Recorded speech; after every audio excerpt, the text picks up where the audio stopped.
Señores participantes, en esta segunda sesión sean ustedes bienvenidos. Abordaremos el tema actores sociales en la ecología política dentro del módulo de negociación y resolución de conflictos socioambientales que dicta el Instituto Peruano de Políticas Públicas en coordinación con la Universidad Nacional Mayor de San Marcos.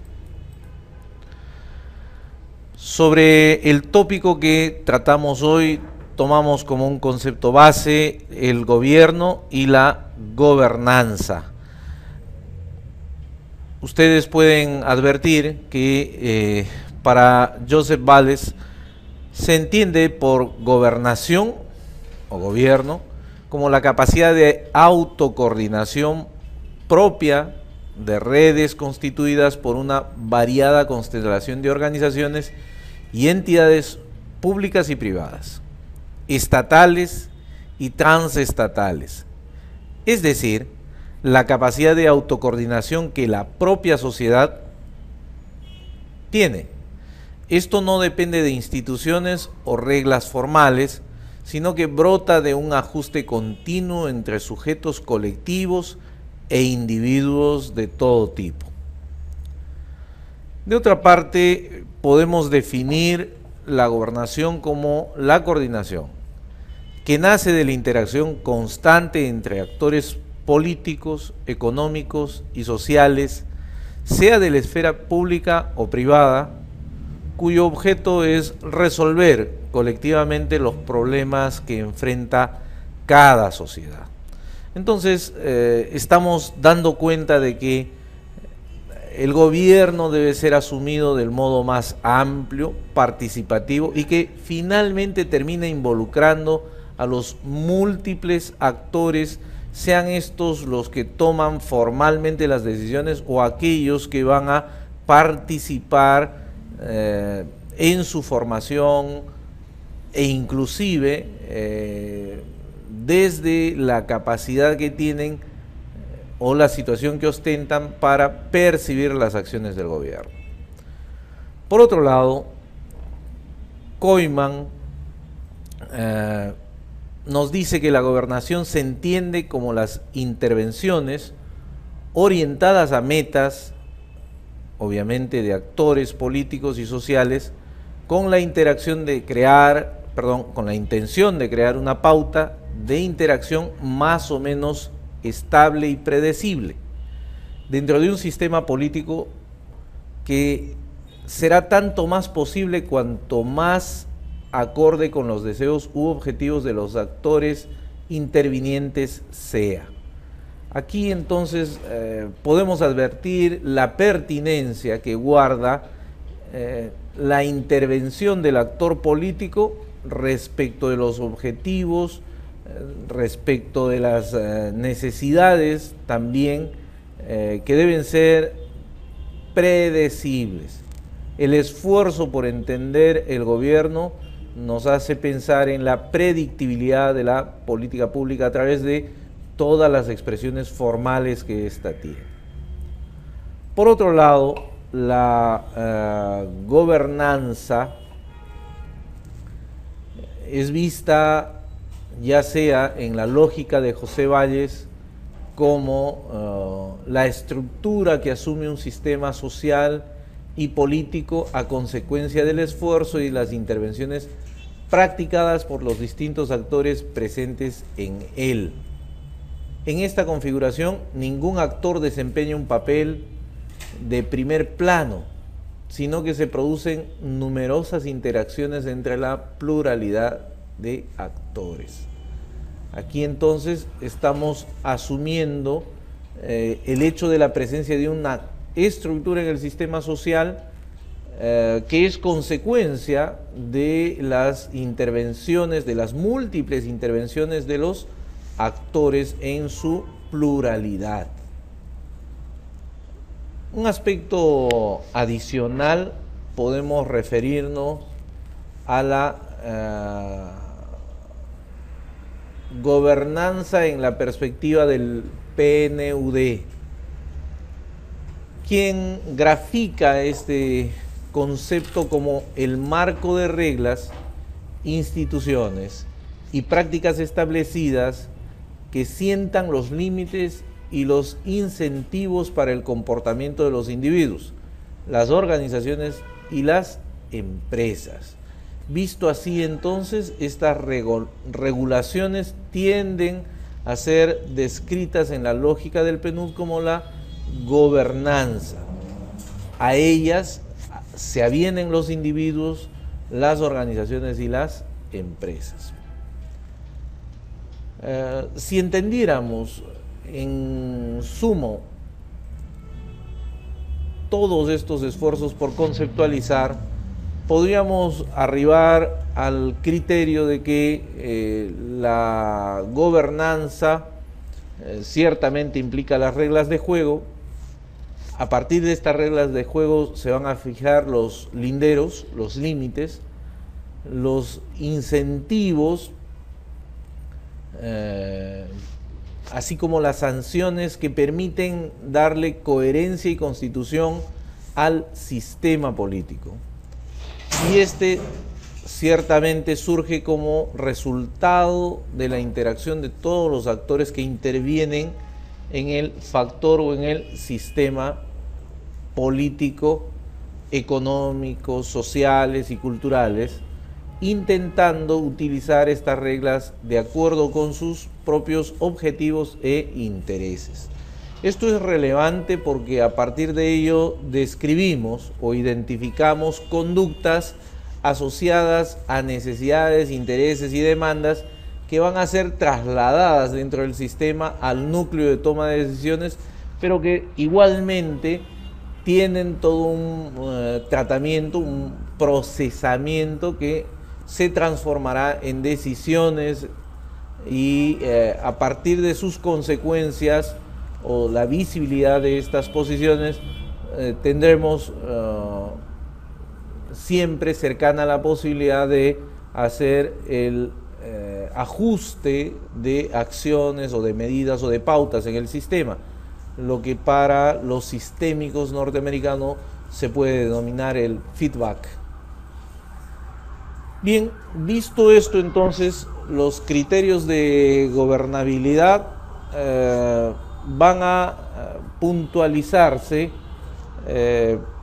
desde conceptos como que la gobernabilidad implica un concepto y un contenido más amplio que el gobierno. De otra parte, las redes y los procesos son elementos esenciales en la gobernabilidad. La gobernabilidad supone pilotar, darle dirección, conducción a la sociedad en los ámbitos de interés público. Muchas veces nos preguntamos si es que el acto de gobierno solamente trasciende a la res pública, a la cuestión pública. Toma aspecto y forma de res pública, pero no olvidemos que el usuario final de las acciones de gobierno y gobernabilidad es el individuo, el ciudadano, y por lo mismo este ciudadano desde un interés particular se hace partícipe de estos procesos.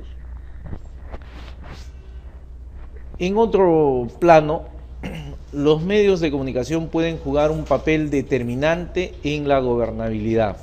Y esto porque con el desarrollo de las sociedades de masa y de la más media, la capacidad que tiene para trasladar un mensaje, sea una noticia, sea un hecho, sea una opinión, a través de los medios masivos de comunicación, los sitúa en la cadena de producción de efectos de modo preponderante.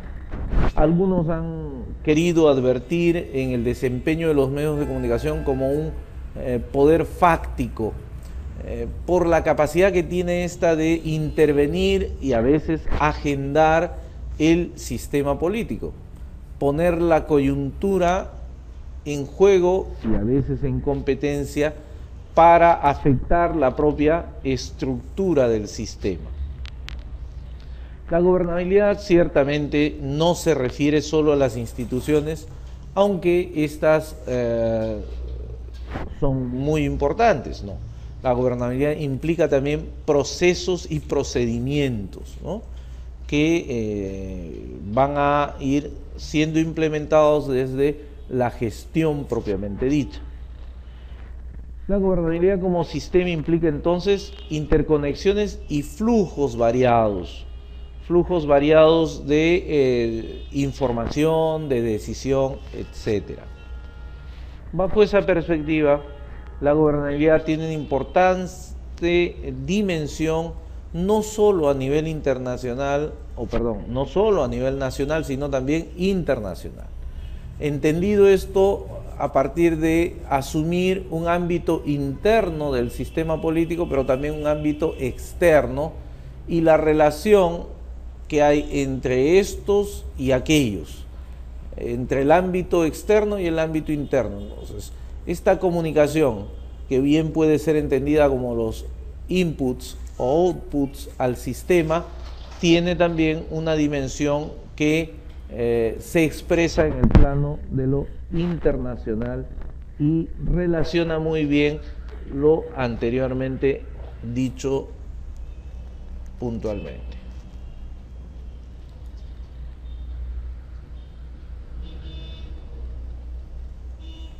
Tenemos aquí una nueva lámina y ya en lo específico de la gobernanza ambiental.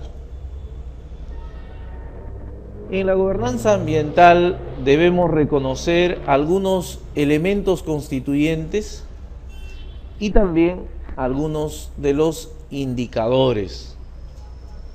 Sobre la base de los elementos constituyentes, reconocemos la existencia de un proceso de selección, supervisión y reelección de la autoridad encargada de las políticas ambientales. ¿De qué manera seleccionamos a quienes toman las decisiones en política ambiental? ¿De qué manera se supervisa su accionar o ellos, a partir de su accionar, supervisan las acciones de política ambiental?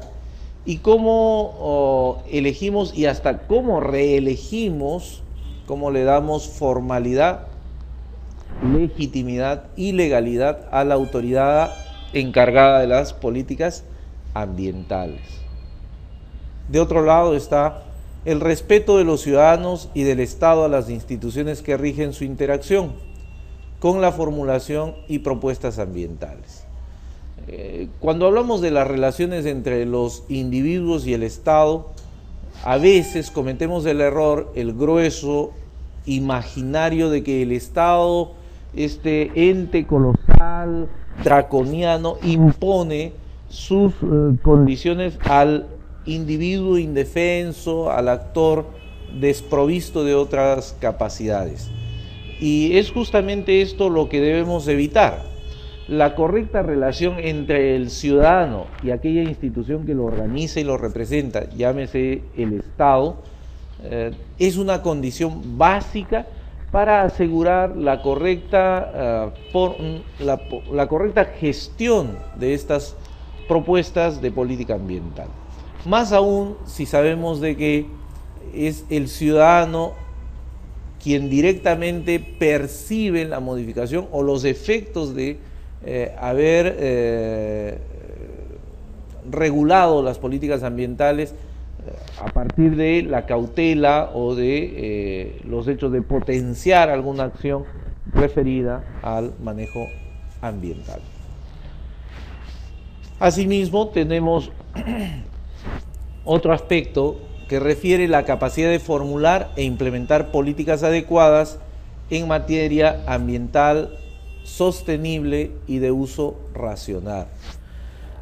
Decíamos en la sesión anterior que un plano importante en la gestión tiene que ver con las capacidades del gestor, y las capacidades del gestor a todo nivel, en los 3 niveles de gobierno, sea esto nacional, local o regional, pasa porque tenga no solamente un conjunto de contenidos, sino adicionalmente un conjunto de habilidades, destrezas y, por qué no decirlo, un expertise adecuado que nos lleve a asegurar la sostenibilidad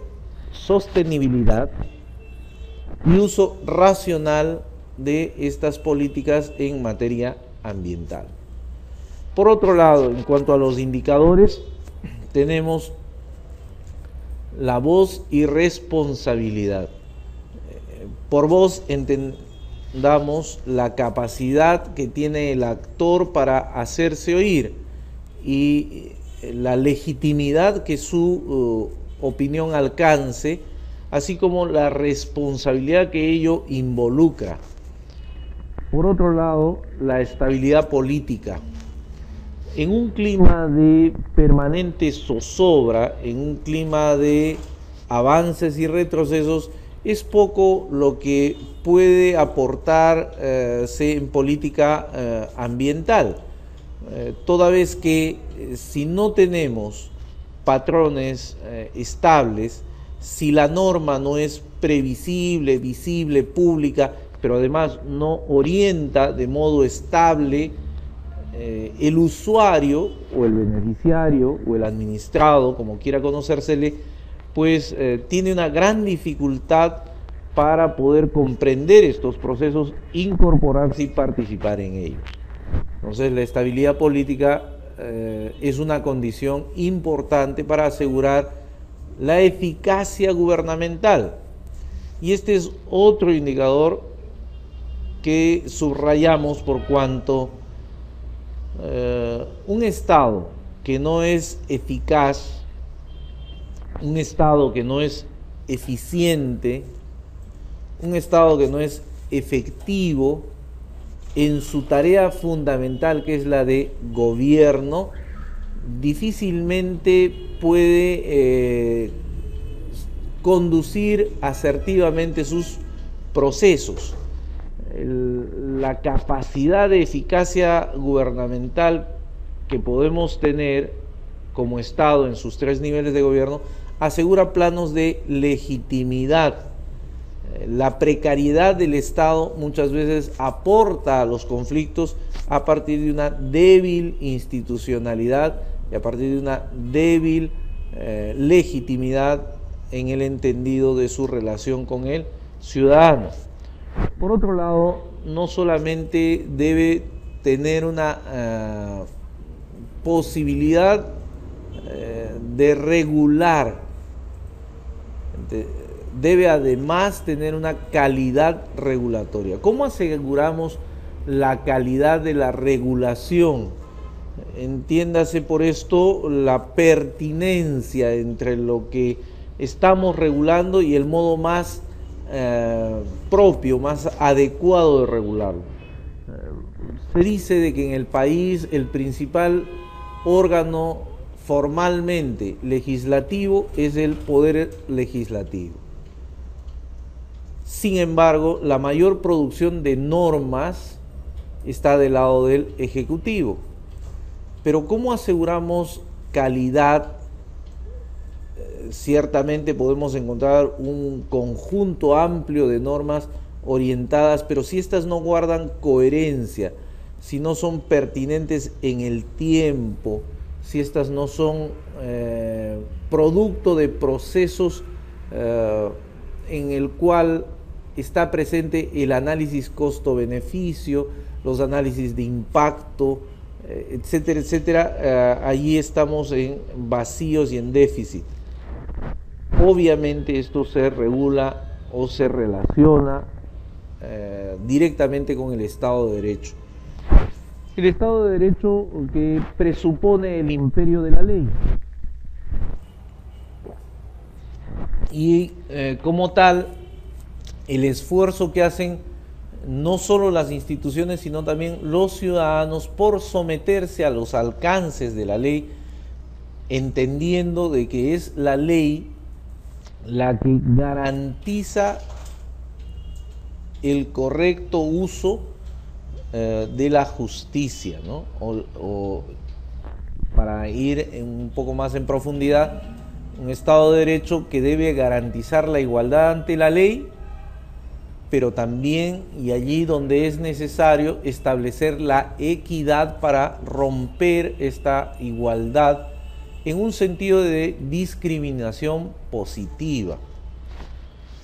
Por último, un indicador a su vez está relacionado con un problema que es medular en nuestros países, fundamentalmente en Sudamérica, aun cuando no es ajeno en otras realidades, y es el control de la corrupción. Los costos que acarrea el control de la corrupción a la gestión de gobierno, a las instituciones de gobierno, a los actores de gobierno, es altísimo.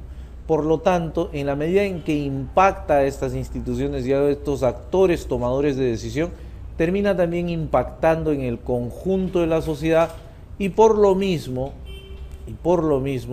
termina gravitando en el manejo de los conflictos.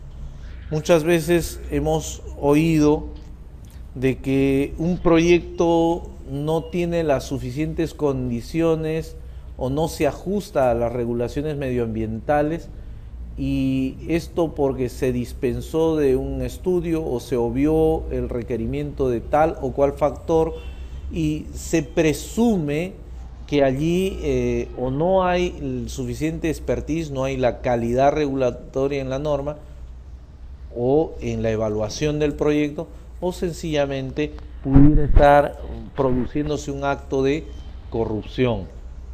Como quiera que sea, estos factores terminan lacerando de modo directo el comportamiento social y el proceso de gobierno y la gobernanza. Ahora bien, tenemos que dentro de los objetivos de la Política Nacional de Ambiente, el objetivo general apunta a mejorar la calidad de vida de las personas, garantizando ciertamente la existencia de ecosistemas saludables, viables y funcionales en el largo plazo y el desarrollo sostenible del país, mediante la prevención, protección y recuperación del ambiente y sus componentes, la conservación y el aprovechamiento sostenible de los recursos naturales de una manera responsable y congruente con el respeto de los derechos fundamentales de la persona.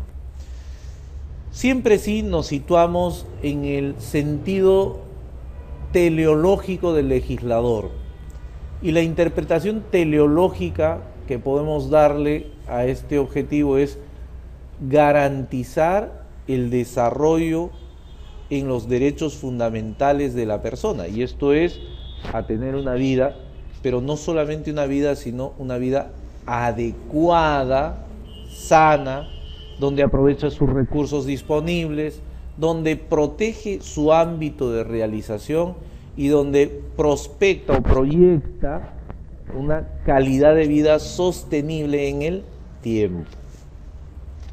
Por otro lado, en cuanto a los objetivos específicos, queda claro que están el lograr la conservación y aprovechamiento sostenible del patrimonio natural del país.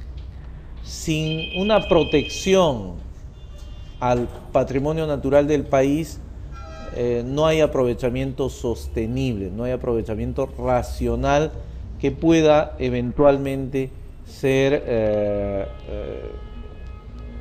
tomado como seguro. De otra parte, está el asegurar una calidad ambiental adecuada para la salud y el desarrollo integral de las personas, previniendo la afectación de ecosistemas. Cotidianamente solemos oír los problemas que genera el cambio ambiental a nivel de sequías o de deshielo o de ausencia de agua dulce, etcétera, etcétera, etcétera. Y esto tiene que ver justamente con la salud del medio ambiente, pero también con la salud de las personas. No podemos sino cuidar que no se afecten los ecosistemas para guardar un equilibrio medioambiental que a su vez va a repercutir en un conjunto de condiciones que impactan sobre la agricultura, sobre la ganadería, pero también sobre la salud directa de la población.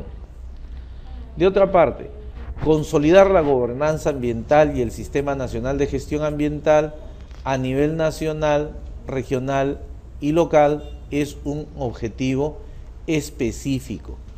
Ahora que se han transferido y que se siguen transfiriendo funciones y competencias del gobierno nacional a los gobiernos regionales y locales, debe guardarse una coherencia, pero también consolidar un sistema que funcione como tal, un sistema de armonía, de coordinación, de gobernanza ambiental, entendido como el Sistema Nacional de Gestión Ambiental, lo cual va a involucrar ciertamente que los planes, proyectos y programas se alineen dentro de los rubros de planeamiento estratégico que pueda desarrollar como marco orientador este Sistema Nacional de Gestión Ambiental.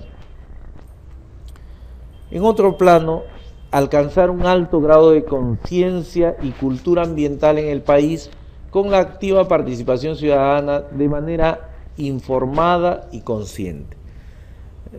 Siendo el ciudadano el destinatario de las políticas públicas, no es posible entender el impacto o el logro o los resultados de esta sin evaluar la conducta social. Y para lo mismo necesitamos hacer una fuerte insistencia, una fuerte incidencia en los niveles que corresponden para tener una cultura participativa, pero también y por lo mismo vigilante desde la conciencia que ha tomado, el empoderamiento que ha tomado en el poblador, la importancia de su ambiente. Finalmente, el logro del desarrollo ecoeficiente y competitivo de los sectores público y privado. Hoy mismo suele hablarse mucho en el desarrollo tecnológico y el desarrollo de las plataformas de competitividad. Por otro lado, vemos que en el mundo los productos orgánicos se van posicionando de modo ventajoso. El uso de tecnologías limpias gana cada vez mayor cantidad de adeptos y los recursos se alinean a la investigación en cuanto a desarrollo de formas alternativas de manejo eficiente de la ecología. Entonces, todo esto nos lleva a pensar que es un logro sobre el cual uno debe persistir en el tiempo y enhorabuena que se haya constituido como objetivo específico de la Política Nacional del Ambiente. Bien, un aspecto en el cual estamos avanzando es en la definición también de la ecología política. ¿Cómo hacemos ecología política? ¿Cómo estudiamos, cómo regulamos, cómo actuamos en esa simbiosis entre el ambiente y la política? ¿Cómo la política termina afectando el ambiente y cómo los impactos que esto tiene en el ambiente terminan también incidiendo, afectando en la política? Sin duda, a partir de esta definición, podemos darnos cuenta de que, entendido como una disciplina, la ecología política refiere un conjunto de ideas con respecto del medio ambiente, las cuales van a ser consideradas propiamente como una ideología del ecologismo, sustentada en tres características. La primera, a partir de la cual se debe promover una descripción de la sociedad en su interrelación con el medio ambiente. Es decir, un mapa compuesto por puntos de referencia que permita a la sociedad orientarse en un mundo político en defensa de la biodiversidad ambiental. Por otra parte, y como segundo punto, debe prescribir una forma particular de sociedad empleando creencias acerca de la condición humana que sostienen y reproducen opiniones acerca del cuidado de los recursos naturales, la importancia del uso racional y sostenible de los mismos. En tercer lugar, debe proporcionar un programa de acción política o mostrar cómo llegar desde la sociedad en que vivimos actualmente a la precita, pregonando la importancia que tiene para nuestra existencia el cuidado y buen uso de los recursos naturales. Bien, sobre la base de estos tres planos definimos algunas características de la ecología política. Primero, la ecología política va a desarrollarse como una alternativa global a la sociedad industrial, que se fundamenta en un pensamiento crítico y transformador para generar un nivel de vida que busque la justicia social, la sostenibilidad ecológica y especialmente el fortalecimiento de la democracia. Entendida la democracia como la oportunidad de los ciudadanos a incidir en aquello que termina impactando como resultado sobre sus vidas. Por otra parte, tenemos que la ecología política cuestiona el sistema de producción industrial, así como los sistemas ortodoxos del capitalismo, puesto que se sostiene que la producción necesariamente merma nuestras reservas finitas de materias primas y energéticas.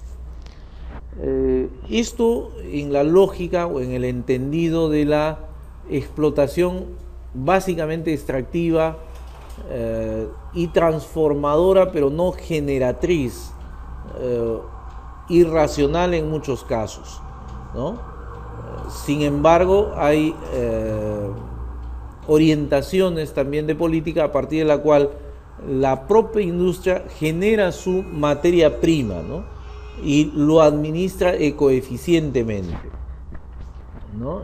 Hablemos hoy mismo de que la explotación industrial de bosques pasa por un manejo planificado de los mismos y que por lo mismo hay toda una estructura de administración racional desde el desarrollo de semillas hasta el cultivo de los arbustos y la transformación de los mismos, ¿no? Bien, entonces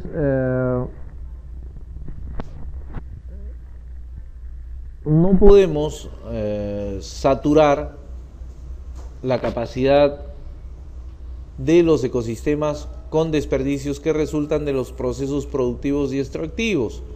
Frente a eso es que se desarrolla como un mecanismo de análisis, pero también de advertencia, la ecología política, y cómo no, también de prospectiva.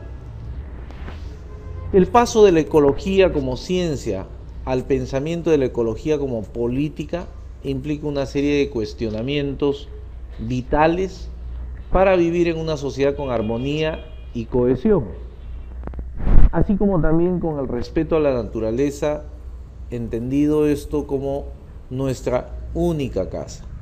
Más allá de que ahora el mundo esté buscando planetas y fuentes energéticas y agua y restos de vida fuera de lo que entendemos como la Tierra, pues más allá de eso, y quizás a propósito de eso, es que viene a subrayado la importancia de ver el mundo como nuestro espacio vital, nuestro ámbito de realización, pero también de subsistencia, nuestra única casa. Implica la consecución de la sociedad convivencial, donde la persona se pone al servicio de la comunidad y donde prima la biomímesis y la autocontención, para lo cual tiene que realizarse cambios profundos en los estilos de vida, en las relaciones sociales y en todo el complejo societal. Así entonces, esta capacidad de interrelacionarse y de autocontenerse, autorregularse del hombre con la naturaleza, con aquello que le es indispensable para la vida, es fundamental.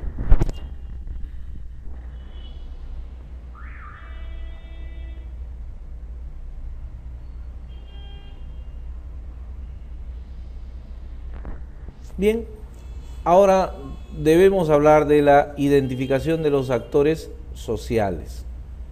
Primero, para la identificación de los actores sociales, delimitamos el ámbito geográfico de influencia de un proyecto o de una acción de gobierno.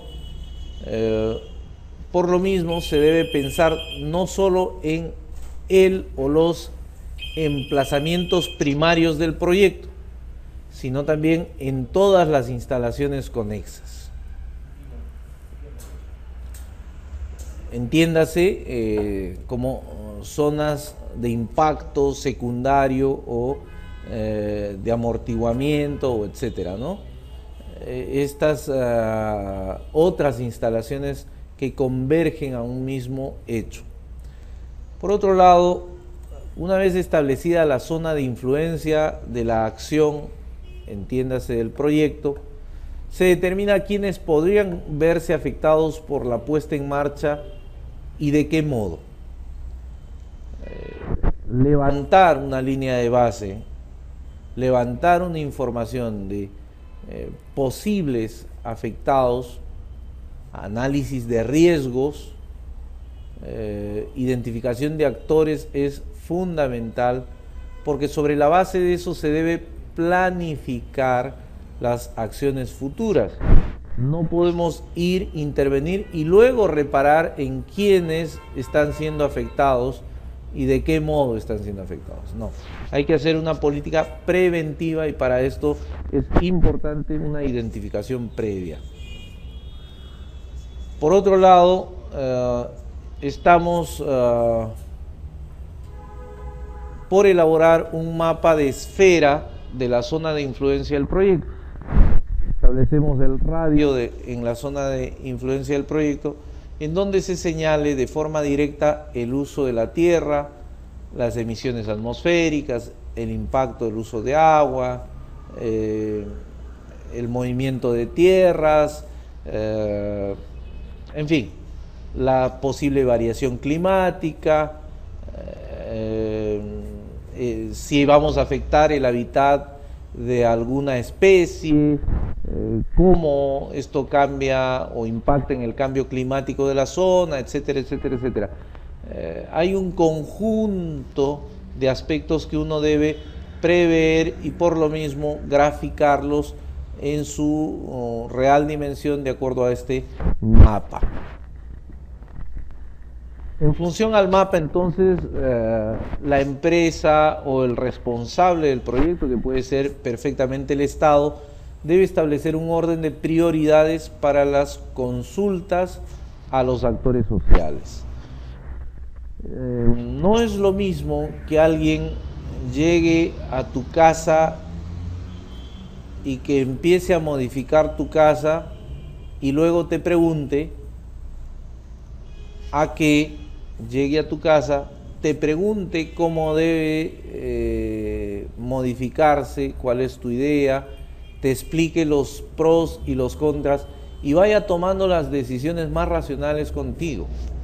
Por lo mismo, en el desarrollo de la relación con los actores siempre debe establecerse un orden de prioridades, y dentro de este orden de prioridades, desde el momento en que se concibe el proyecto, debe haber una fluidez con los potenciales actores, beneficiarios o impactados, ¿no? En caso de que la intervención, entiéndase los proyectos de envergadura, requieran de diferentes etapas, el levantamiento de un mapa de las instalaciones previstas en el corto, mediano y largo plazo sirven para identificar los impactos acumulativos. Entonces, nosotros debemos de establecer una línea de tiempo, levantar un estado situacional por etapas e ir haciendo una prospección en el tiempo respecto de este factor acumulativo, ¿no? Finalmente, mediante consultas con representantes pertinentes de los actores sociales, debemos verificar qué grupos podrían verse afectados y por cuáles impactos. No hay un comportamiento que tenga una matriz única, no hay una fórmula que calce y que pueda trasplantarse tal cual a otra realidad. En cada uno de los casos, los actores sociales y los grupos al interior de las localidades pueden verse afectados por distintos tipos de impacto, y sobre ello hay que hacer un énfasis de cualificar y cuantificar estos posibles daños. Todo esto en un esquema de análisis de riesgos y potencialidades. Ya en el plano físico, esta labor puede ser más eficiente si se usan fotografías aéreas, ¿no?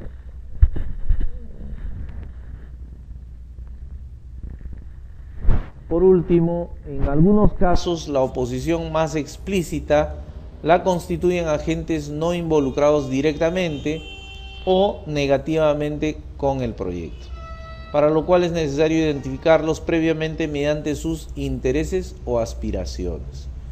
Suele decirse que la carencia genera conflicto, pero hoy sabemos que también la oportunidad y la abundancia genera conflicto.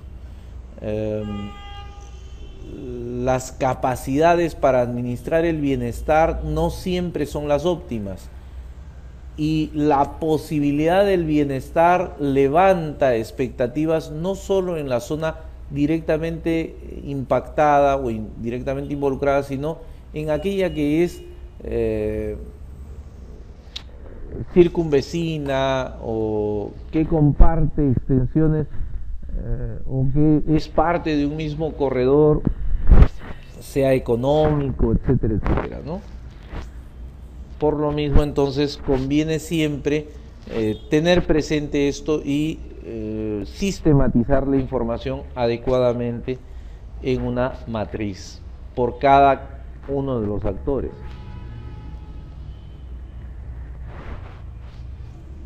Bien, debemos de construir buenas relaciones con los actores sociales, qué duda cabe. Por lo mismo, debemos pasar por un plano de identificación y análisis de dichos actores. Dedicamos tiempo a identificar y establecer un orden de prioridad de los actores sociales y a determinar sus intereses e inquietudes.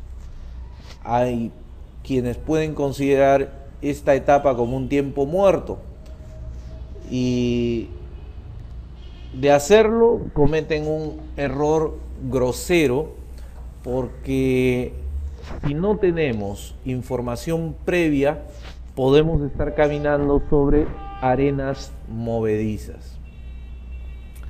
De otra parte, identificados los actores predominantes, los stakeholders, debemos ir a procesos de consulta con los actores sociales.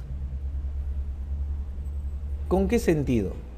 Con el sentido de planear cada proceso realizar consultas inclusivas, documentar el proceso e informar sobre las actividades de seguimiento. No podemos dejarlos de lado. Aparentemente en el pasado solía decirse cuanto menos sepan mejor, porque así no tendremos que dar más explicaciones. Cuando saben algo preguntan más. Bueno, pues ahora si sabe algo es bueno y si pregunta más es mejor, ¿no? Porque así tendremos la certeza de que se entiende adecuadamente, pero también que el ciudadano asume que su rol de fiscalización y de cuidado está siendo correctamente ejercido.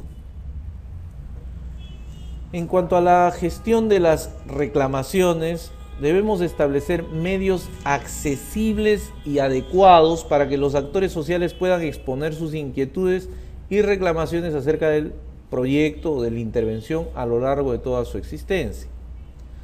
Cuando le impedimos pronunciarse, cuando restringimos su capacidad o su posibilidad de realización de consulta, de reclamo, entonces embalsamos frustración y es casi como sentarse en un avispero esperando que las avispas no salgan.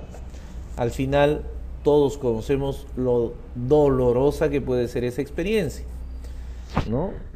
Nosotros debemos siempre darle mecanismos fáciles de entender, fáciles de aplicar, ágiles y procurar respuestas igualmente ágiles, fáciles de entender y rápidas.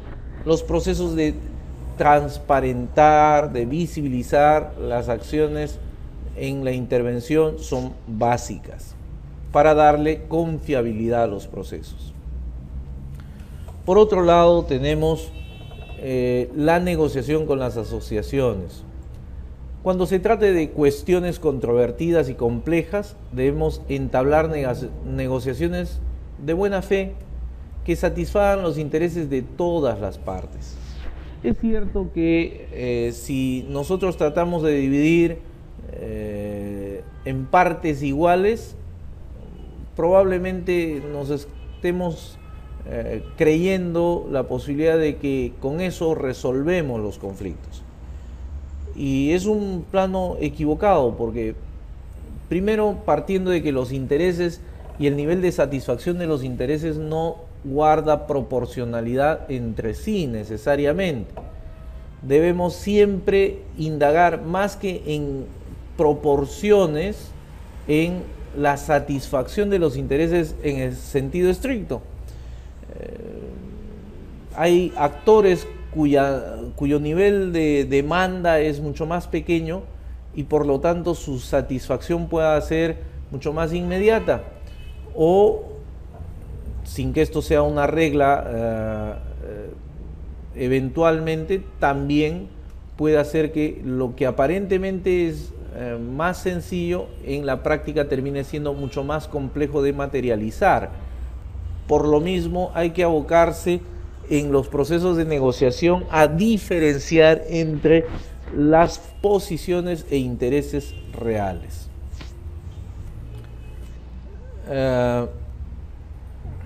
En cuanto a la elaboración de informes para los actores sociales, siempre sí el uso del lenguaje debe ser lo más claro posible.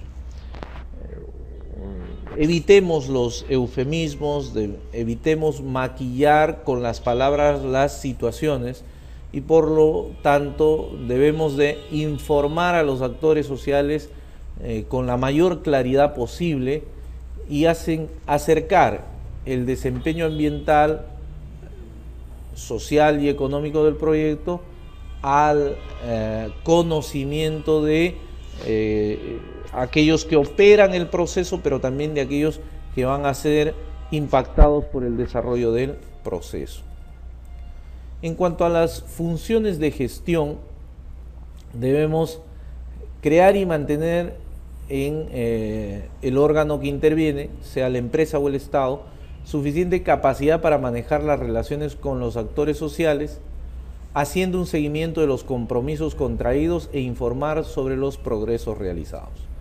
Muchas veces, y de modo recurrente, hemos visto que se desactivan conflictos a partir de una mesa de diálogo y se firma un acta. Pero en la medida en que éste no tenga un seguimiento, una vez que se ha firmado el acta, no se materialice, no se haga un plan de realizaciones, se abandone porque ya no hay la visibilización del conflicto, pues pudiéramos estar lanzando un boomerang al futuro y obviamente este retornará con violencia y nos impactará. Este es un error que muchas veces hemos vivido en el país. No es suficiente quitarle visibilidad a un conflicto para asumir que éste ha desaparecido. De hecho, puede estar subsistiendo en estado de potencialidad.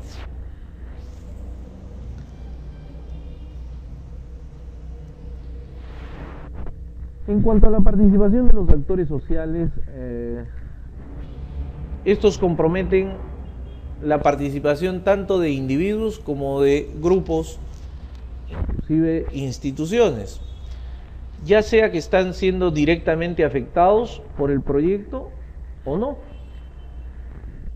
Van a revelar ciertamente su interés sobre los impactos y beneficios, así como las actividades de mitigación.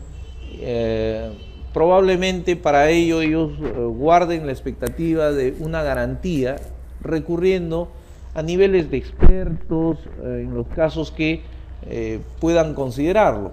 Ahora, estos expertos deben venir premunidos de cierta imagen neutral, ¿no? Y hay que cuidar mucho este aspecto. Yo no puedo, si voy a evaluar los impactos o la mitigación de un proyecto, trasladar en los equipos, en los bienes, a estos expertos en los bienes de la entidad que está interviniendo, porque esto, a juicio de la población, pudiera estar revelando cierto nivel de dependencia. Finalmente, la divulgación de la información. Cuando hacemos la divulgación de la información, debemos proporcionar información a los actores sociales desde las primeras etapas del proceso en la toma de decisiones, de una manera significativa, es decir, que los satisfaga y por medios accesibles, manteniendo esta comunicación durante toda la vida de la intervención.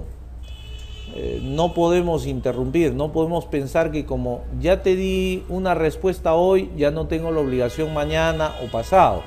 No, hay que asegurar un flujo de comunicación, un canal de comunicación activo y permanente.